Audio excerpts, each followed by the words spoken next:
कितनी बार समझाया है तुम्हें इन सब झमेलों से दूर रहने को। तुम्हारी समझ में नहीं आता है क्या? अनुज ने गुस्से से कहा। गुस्सा क्यों करते हो?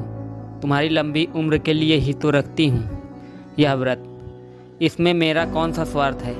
निशा बोली। माँ भी तो रखती थी ना यह व्रत हर साल। फिर पापा की अचानक क्यों मौत हो गई? क्यों नहीं व्रत का प्रभाव उन्हें बचा पाया? मैंने तो उन्हें अपना खून तक दिया था। अनुज ने अपनी बात समझानी चाहिए। तुम्हें तो हर वक्त झगड़े का बहाना चाहिए। ऐसा इंसान नहीं देखा जो परंपराएं निभाना भी नहीं जानता। निशा बड़बड़ाती रही। अनुज ने निशा की आंखों में आंखें डालते हुए कहा, तुम्हारे भूखा रहने से ही मेरी उम्र बढ़ेगी ऐसा ग्रंथों में लिखा है, तो क्या सच ही है?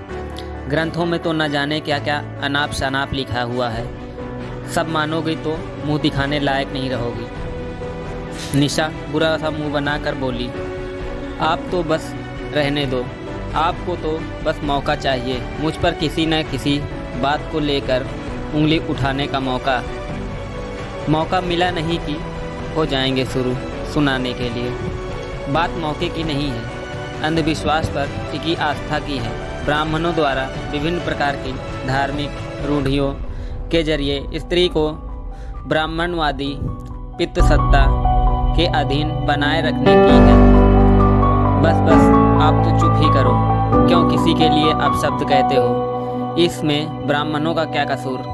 बचपन से सभी औरतों को यह व्रत करते हुए देख रही हूँ। हमारे घर में मेरी माँ भी यह व्रत करती है। यह तो पीढ़ी दर पीढ़ी चल रहा है।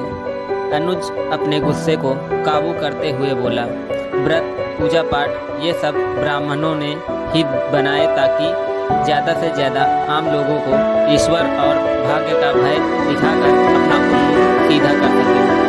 उन्हें शारीरिक रूप से कमजोर कर उन पर पूरी तरह से कंट्रोल करके मानसिक बेड़ियां पहनाई जा सके। तुम तो नहीं मानती थी ये सब। क्या हो गया शादी के बाद?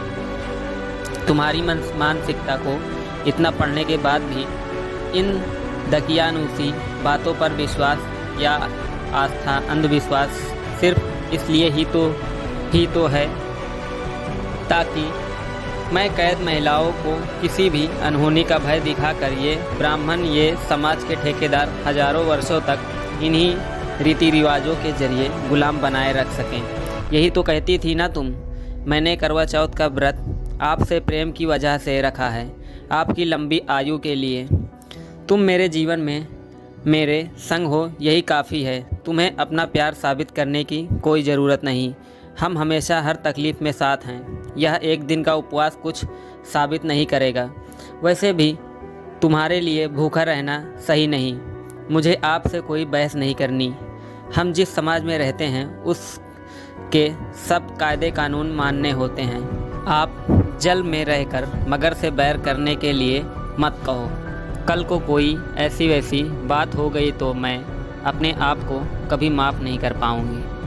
आप चुपचाप घर जल्दी आ जाओ। मैं एक दिन भूखी रहने से मरने वाली नहीं हूँ। निशा रोआसे स्वर में बोली।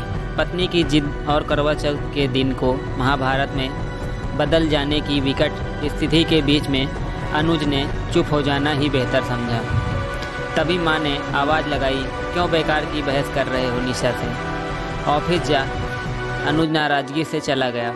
उसे निशा से ऐसी बेवकूफ़ी की आशा नहीं थी, पर उससे भी ज़्यादा गुस्सा उसे अपनी माँ पर आ रहा था, जो इस बेवकूफ़ी में निशा का साथ दे रही थी। कम से कम उन्हें तो यह समझना चाहिए था वे खुद 32 साल की उम्र से वैद्य का जीवन जी रही हैं।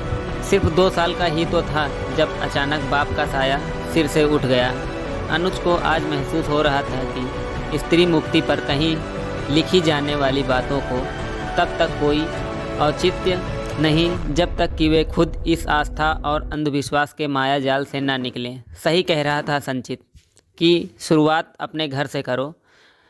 अगर एक की भी सोच बदल सको तो समझ लेना